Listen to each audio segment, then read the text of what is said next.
Hai, selamat datang di YouTube channel podcast CSR dan kali ini aku akan melanjutkan cerita dari Kiki. Waktu seakan berhenti. Kendaraan yang lalu lalang terlihat berjalan sangat pelan. Semua yang ada di sekitar seperti bergerak lambat. Hanya satu yang aku lihat mengalir sangat cepat, yaitu darahku. Entah sudah berapa lama aku tidak melihat darahku sendiri. Dan sekarang, aku harus melihatnya muncrat di mulut seorang anak kecil. Anak kecil yang masih terlihat senang menggigit-gigit dan tidak ada tanda-tanda untuk melepaskan tangan kiriku. Giginya tidak bertaring, tapi rahangnya menggigit sangat kuat. Dengan sisa-sisa tenaga yang ada, aku kumpulkan semuanya di kaki kanan ini. Segera aku layangkan tendangan tepat ke perut anak kecil itu. Anak itu pun terhenyak dan menarik mulutnya tanpa melepaskan gigitannya di tanganku. Tak lama terdengar suara teriakan yang keluar bersamaan dengan menyemburnya darah segar dari tanganku. Aku merasa separuh daging di antara ibu jari dan jari telunjukku hilang. Dan itu sangat-sangat sakit. Kedua lutut ini pun jatuh ke tanah sambil memegang tangan kiriku yang mulai mati rasa. Tidak dapat kulihat dengan jelas seperti apa lukanya. Pandanganku buram karena air mata kali ini tidak membuatku pingsan. Mungkin karena perih dan ngilu di sekujur tubuh memaksa tubuhku tetap terjaga. Kali ini aku arahkan mataku ke anak itu.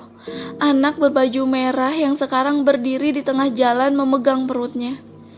Cahaya terang yang entah dari mana menyinari wajahnya yang masih tersenyum sambil menahan sakit. Siapa anak itu? Aku memaksa otak untuk berpikir. Tapi rasa sakit sudah terlebih dahulu menguasainya. Cahaya terang yang entah dari mana itu semakin luas menerangi jalan. Sosok anak kecil itu pun semakin jelas tergambar. Kecil, lebih kecil dari 6 anak Pak J. Lebih kecil dari Faza dan Aim. Memakai baju merah dan celana hitam. Seperti anak kecil pada umumnya. Pelan-pelan, dia melepaskan tangannya yang dari tadi memegang perut. Mungkin rasa sakit akibat tendanganku sudah hilang. Wajahnya kini tampak lebih tenang menatapku dan berkata, "Kembalikan ibu." Aku semakin tidak mengerti. Anak ini berbicara persis seperti makhluk hitam yang hampir membunuhku tadi. Tapi dia hanya anak kecil.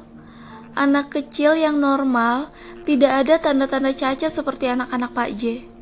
Baik di tangannya, kakinya, mulutnya, bahkan wajahnya. Wajah yang familiar seperti pernah kulihat.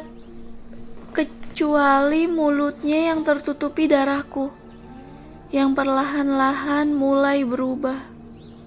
Aku bisa melihat karena sekarang cahaya itu semakin terang, menerangi wajahnya yang perlahan berubah mengerikan. Mulutnya yang kecil itu memanjang ke depan, kulitnya menghitam, dan matanya memerah. Tidak ada lagi sosok anak kecil tadi di tubuhnya. Semua berganti menjadi makhluk hitam, berbulu, dengan mulut yang panjang dan mata merah menyala. Kalau memang makhluk ini yang dilihat Erna dan Dian, maka mereka salah. Ini sama sekali tidak mirip seekor kerbau. Dan sekali lagi, kali ini dengan suara yang lebih keras dari sebelumnya, makhluk hitam itu tiba-tiba berteriak, "Kembalikan ibu!" Teriakannya memekikkan telingaku. Debu-debu dan sampah di jalanan terhempas lebih jauh dari sebelumnya. Kali ini cahaya terang itu semakin dekat menyinari wajahnya yang sangat menyeramkan, hingga terlihat sangat-sangat jelas di mataku. Sampai akhirnya ada sebuah mobil melaju cepat dan menabrak makhluk itu. Mobil kijang merah yang ternyata adalah sumber dari cahaya terang tadi, dan tiba-tiba ngerem mendadak. Kedua penumpangnya turun dari mobil. Mereka terlihat bingung karena merasa menabrak sesuatu, tapi tidak ada siapapun di sana. Tidak ada siapapun. Bagaimana bisa? Sosok hitam itu masih ada di sana, tepat di depan mereka. Dia tergeletak di aspal dan masih hidup. Aku tidak bisa membayangkan makhluk seperti ini mati hanya gara-gara tertabrak mobil. Dan benar, perlahan makhluk itu bangkit di tengah merahnya nyala lampu belakang mobil. Jika biasanya lampu merah adalah isyarat berhenti, tapi bagiku ini adalah isyarat untuk mulai berlari lagi. Semua doa, semua ayat, semua amalan pengusir jin, setan, hantu, demit, dan apapun itu, aku baca sambil terus berlari. Aku merasakan sakit di bagian dada, seakan jantung ini tidak kuat lagi kalau harus memompa darah dan nyaliku sekaligus. Tapi tidak ada alasan untuk berhenti. Aku harus terus berlari walaupun harus melewati mati. Di depan, aku mendengar keramaian warga. Mereka kumpulan bapak-bapak yang sedang begadang. Mereka yang melihatku berlari pun segera bangkit dari duduknya dan melemparkan kartu domino mereka. "Nak Kiki, ada apa nak?" Warga yang saat itu ada 4 orang pun segera mengerumuniku dan menjejalku dengan banyak pertanyaan. Tapi bukan itu yang aku butuh.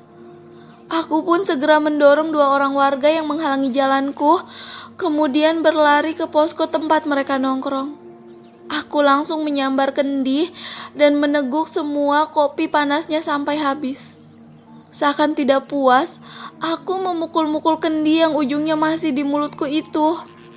Kemudian membuangnya karena sudah kosong. Warga tadi lagi-lagi menghampiriku. Kali ini dengan wajah yang sangat khawatir. Air. Mereka segera mengambil kendi kosong tadi dan mengisinya dengan air keran. Kemudian memberikannya padaku lengkap dengan gelasnya. Aku pun mengambil kendinya, membuang tutup kendi dan gelasnya, kemudian menyiramkan air ke badanku. Rasa dingin dan perih bergantian menjalar dari ujung kepala sampai badanku. 4 orang warga ini masih menungguku mengatur nafas. Mereka tahu ini bukan waktu yang tepat untuk berbicara. Iya, ini sama sekali bukan waktu yang tepat untuk berbicara. Karena sekarang aku hanya bisa tertawa keras sekali. Karena keadaan ini membuatku gila. Aku tidak lagi dapat mendengar warga itu berbicara. Kupingku hanya bisa mendengarkan suara tawaku sendiri. Tawa depresi karena setelah aku pikir aku akan selamat di dekat warga, di belakang warga justru makhluk itu sedang berdiri. Dan kali ini jelas, tubuhnya menjadi lebih besar. Makhluk itu menatapku dengan matanya yang merah. Tapi anehnya, 4 warga bodoh itu tidak merasakan apapun. Mereka masih saja menggoyang-goyangkan tubuhku, membacakan azan di telingaku. Tapi percuma. Yang aku tahu hanyalah aku harus berlari sekali lagi. Minggir! Lagi-lagi aku mendorong mereka minggir, berlari menuju rumah dengan tubuh yang berantakan dan batinku yang mulai gila. Aku tahu, aku ketakutan, tapi kali ini aku berlari sambil terbahak-bahak. Aku sudah sampai di rumah, tempat teraman bagiku untuk saat ini. Meskipun aku tidak yakin, pintu kayu ini dan bahkan gedung tebal ini pun dapat menghalangi makhluk itu. Aku meraba celana, jaket, baju dalam dan semua tempat di tubuhku untuk mencari kunci sambil mengumpat dan sesekali melihat ke belakang. Dan saat kuncinya sudah di tanganku, aku masih saja kesulitan untuk membuka pintu rumahku. Akhirnya pintu pun terbuka. Segera aku masuk dan membanting daun pintunya. Aku mendorong meja, menarik kursi, menyusun perabotan, bahkan mendorong lemari ke arah pintu. Ini adalah blokade terbaik aku saat ini. Meskipun aku tahu, kalaupun makhluk itu harus mengejarku sampai ke rumah, dia tidak akan lewat pintu. Aku pun duduk di lantai ruang tamu karena semua kursi dan meja sudah menumpuk di balik pintu. Rumahku, istanaku. Di sini aku adalah rajanya. Aku tidak boleh kalah dari siapapun di rumahku sendiri. Tiba-tiba, lampu di rumahku mati satu persatu. Lampu luar, ruang tamu, koridor, dan bahkan mungkin ruang lainnya juga mati. Aku tidak tahu. Yang aku tahu, saat ini di ruang tamu, tepat di mana aku duduk selonjoran, aku merasakan kehadiran seseorang. Aku bisa melihat kaki-kaki kecil telanjang berdiri mengelilingiku.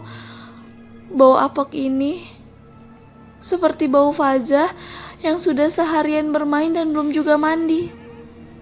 Jari-jari kaki yang kukunya hitam, kecuali sepasang kaki yang bahkan tidak ada jarinya, dan juga sepasang tangan yang entah kenapa ada di bawah. Perlahan mendekatiku. Aku tahu siapa yang sedang aku hadapi. Pergi! Mereka masih mendekat. Ini rumahku. Suara langkah kaki dan suara lantai berdenci semakin terasa mendekatiku. Kalian tidak bisa menggangguku di sini. Tapi percuma. Kali ini kaki kecil mereka dan satu kaki buntung itu sudah berada sejengkal di depanku. Aku masih menunduk dengan kaki yang masih selonjoran. Mereka pun mengucapkan sesuatu bersamaan dengan suara yang sama. Kembalikan ibu kami. Aku bangkit dari tempatku duduk. Aku kepalkan tangan dan aku pun memukul mereka. Menendang, menjambak rambutnya, menggigit mereka satu persatu. Tapi tidak satu pun dari mereka mengaduh. Mereka masih mengucapkan kata-kata yang sama. Kembalikan ibu kami. Aku masih saja mengamuk sambil berteriak, hingga aku pun merasa kelelahan dan berhenti. Percuma, sedari tadi aku mengamuk kanan dan kiri, tapi tidak sekalipun aku merasa menyentuh sesuatu. Seakan aku hanya memukul udara. Tapi mereka masih di sana, di sekelilingku, masih dengan kata-kata yang sama. Kembalikan ibu kami. Sial. Aku langsung berlari masuk ke kamar Bapak, menutup pintu kamar, dan mendorong tas Bapak yang berat itu ke pintu sebagai penghalang. Tapi di balik pintu mereka masih berbicara dengan kata-kata yang sama, sambil menggedor-gedor pintunya. Pergi! Aku pun berteriak mengusir mereka. Aku menangis seperti anak kecil. Keadaan ini membuatku depresi. Tapi mereka masih tidak berhenti. Menggedor pintu kamar semakin keras dan semakin keras lagi. Tiba-tiba aku melihat sesuatu tergeletak di lantai. Sorban, kain, baju, tongkat, Dan barang-barang Bapak berceceran karena tas yang aku buka waktu itu belum sempat aku tutup. Aku meraba satu persatu barang Bapak. Tidak ada satupun barang yang bisa dijadikan senjata. Entah karena gila atau depresi, yang aku harap itu aku menemukan pisau, golok, atau apapun yang bisa membantai mereka, tak peduli mereka adalah anak kecil. Tapi sayangnya, hanya tongkat kayu ini yang bisa aku andalkan. Tongkat kayu yang tidak begitu panjang dan bercabang 4. Kali ini aku pun berdiri, berjalan pelan ke arah pintu kamar Bapak yang saat ini sudah berhenti digedor. Bahkan aku sudah tidak mendengar suara anak-anak itu lagi. Aku turunkan tas besar Bapak yang menyangga pintu. Aku buka pintu kamar itu perlahan. Kemudian kepalaku yang keluar lebih dulu itu pun menoleh kanan kiri, tapi tidak melihat siapapun. Aku berjalan pelan sambil memegang tongkat kayu itu dengan pikiran yang sudah kalap. Siapapun yang aku temui, iblis apapun bentuknya, sapi, kambing, anak kecil sekalipun, aku akan retakkan tengkorak kepalanya. Aku sudah berada di ruang tamu dan tidak ada siapapun di situ. Bahkan setelah di sini, aku baru sadar bahwa lampu rumah sudah hidup kembali. Semuanya. Ada sedikit rasa lega di batinku. Karena mungkin mereka sudah pergi. Tapi kemudian aku mendengar suara. Suara langkah kaki? Bukan, ini terlalu pelan. Suara kaki ngesot? Bukan juga, ini sama sekali tidak berdencit. Suara apapun itu, kali ini aku menghadap ke arah koridor rumah yang menghubungkan ruang tamu dan ruang keluarga itu. Karena suara itu berasal dari situ. Dan perlahan-lahan, aku bisa melihat sepasang kaki, sepasang tangan merangkak mendekatiku. Tangan hitam yang sangat kecil, mungil, bahkan pergelangan tangannya pun hanya selebar 3 atau 2 jariku. Jari yang saat ini sudah sangat lemas, sehingga genggamanku pun mulai lepas. Melepaskan senjata terakhirku yang tadinya akan aku hantamkan pada siapapun dan apapun yang datang mengganggu. Tapi tidak untuk yang satu ini. Aku tidak bisa. Senjata terakhirku pun tergeletak di lantai. Sudah cukup. Aku menyerah. Bunuh saja aku. Koyak saja tubuhku. Karena tidak ada satupun manusia normal yang mampu memukul dan melukai sosok yang terus mendekatiku itu. Sosok yang mulai tertawa. Tawa yang harusnya diidam-idamkan semua orang tua. Tawa seorang bayi yang baru belajar merangkak. Hanya saja bayi ini berkulit hitam, bermata merah, berambut putih, berkuku tajam. Dia sudah di kakiku, memegang betis dan merangkak. Dia mengangkat wajahnya ke arah wajahku. Aku pun mulai menundukkan wajahku dengan perlahan. Bayi hitam itu bersuara dengan suara yang menyeramkan. "Kak, kembalikan mamaku." Panas, dingin, semakin panas, semakin dingin. Aku merasakan itu semua bergantian di wajah dan tubuhku. Panas di pipi kanan berganti ke pipi kiri. Dan mendadak seluruh badanku menjadi dingin. Itu terjadi berulang-ulang. Sampai akhirnya merah. Aku membuka mata dan yang aku lihat hanyalah warna merah dan basah. masih belum sadar juga. Warna merah itu pun hilang, seiring dengan ember merah diangkat dari kepalaku. Dan tampaklah jelas, ruang tamuku yang berantakan, lebih berantakan lagi karena kursi dan lemarinya sekarang berserakan di ruang tamu. Dan lebih parahnya lagi, daun pintu di rumahku mendadak hilang. Tapi setelah melihat orang ini, aku jadi tahu jawabannya. Iya, perempuan itu lagi. Perempuan yang sekarang memakai baju yang sama dengan yang biasa Bapak pakai jika hendak pergi bekerja. Dia pun menamparku. Au, sakit tahu. Oh, syukurlah kalau sakit. Berarti kamu sudah sadar. Membangunkan orang pingsan harusnya gak sekejam itu. Pingsan? Kamu mau bilang orang yang duduk tegap, mata terbuka, mulut komat-kamit dan masih bernafas itu pingsan? Aku bisa merasakan pipiku perih sekali. Entah berapa kali dia menamparku. Hanya untuk membuatku sadar. Harusnya sih gak perlu sekeras itu. Setelah menyingkirkan ember dan menarik kursi tamu ke depanku, dia pun duduk di atas. Sementara aku masih duduk dengan rambut basah dan pakaian yang juga basah.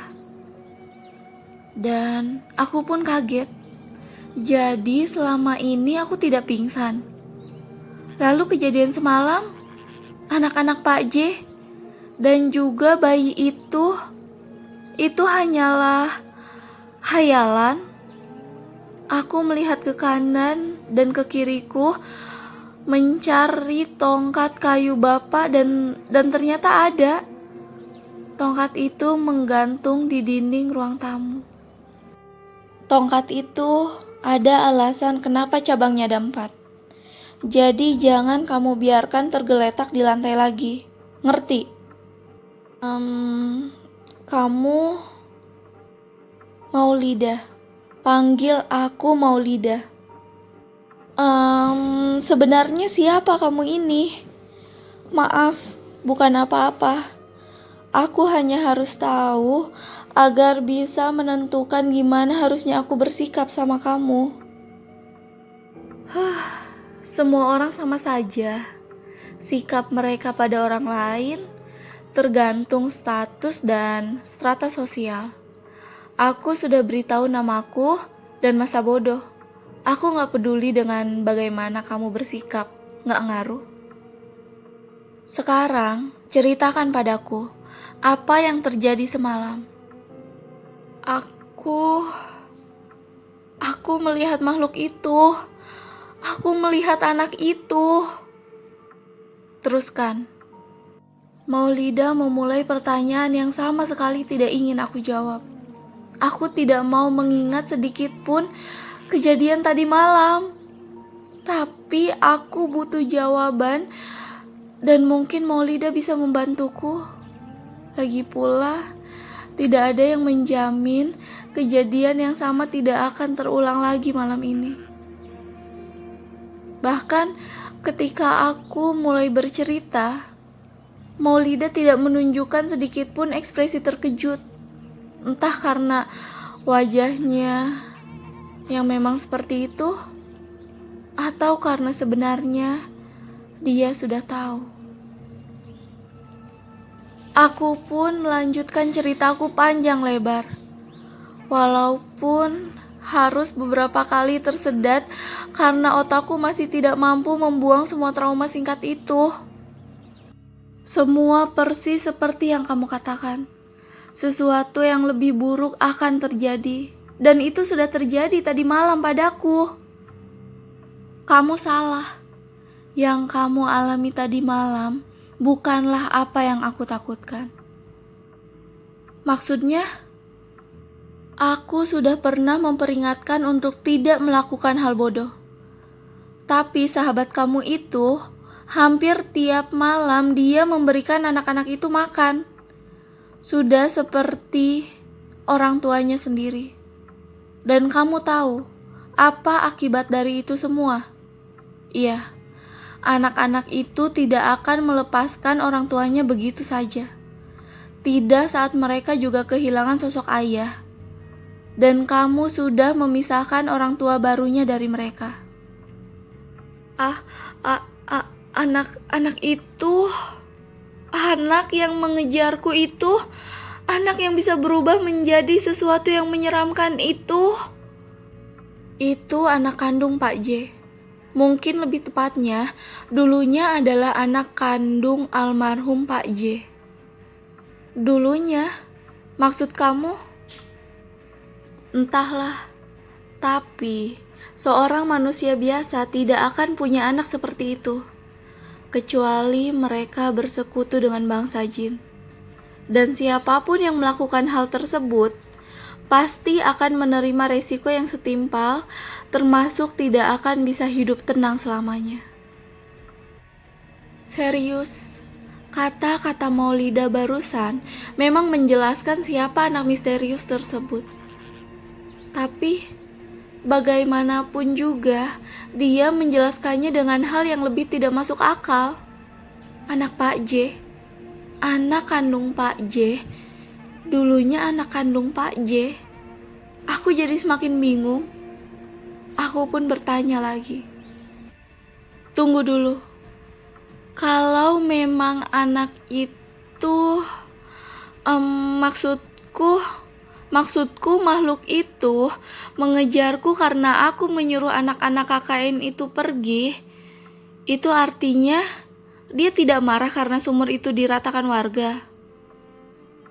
Ya, siapapun akan marah jika orang asing mengambil rumah mereka. Siapapun akan murka jika orang asing meruntuhkan hunian terakhir mereka. Tapi kalau dengan ditutupnya sumur itu mereka masih bisa diam dan tidak terjadi apa-apa di desa ini, itu artinya itu bukanlah rumah terakhir mereka.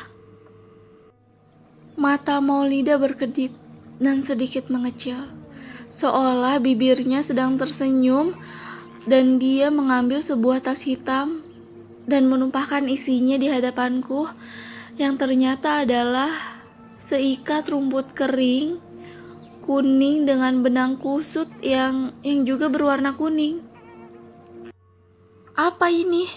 Rumput. Ini rumput yang sama dengan yang digantung warga di pintu rumah mereka. Iya, aku menghabiskan waktu semalaman untuk mencabut ini semua dari pintu rumah warga. Dan kamu tahu apa yang aku temukan? Apa? Dari semua rumah di kompleks ini, hanya ada 2 rumah yang tidak digantung rumput. Pertama, rumah kamu. Yang kedua adalah rumah Bu Edi. Ibu dan Bapak Edi adalah orang yang mengusulkan agar warga menggantung rumput ini di pintu rumah mereka, dengan tujuan mencegah arwah Pak J masuk. Warga percaya arwah Pak J masih gentayangan dan mengganggu mereka. Karena itu mereka setuju menggantung rumput ini. Dan apakah itu berhasil? Ya, seperti yang kamu lihat. Sudah lama tidak terjadi kejadian aneh di kampung ini. Itu artinya solusi Bapak dan Ibu Edi berhasil. Tapi sebagai seorang pencetus ide, kenapa Bu Edi sendiri tidak menggantung rumput yang sama di rumahnya? Aku tidak bisa menjawab karena aku tidak tahu siapa sebenarnya Bu Edi. Apa sebenarnya yang dia mau? Kenapa tindakannya kali ini seakan-akan dia sengaja memancing makhluk itu ke rumahnya?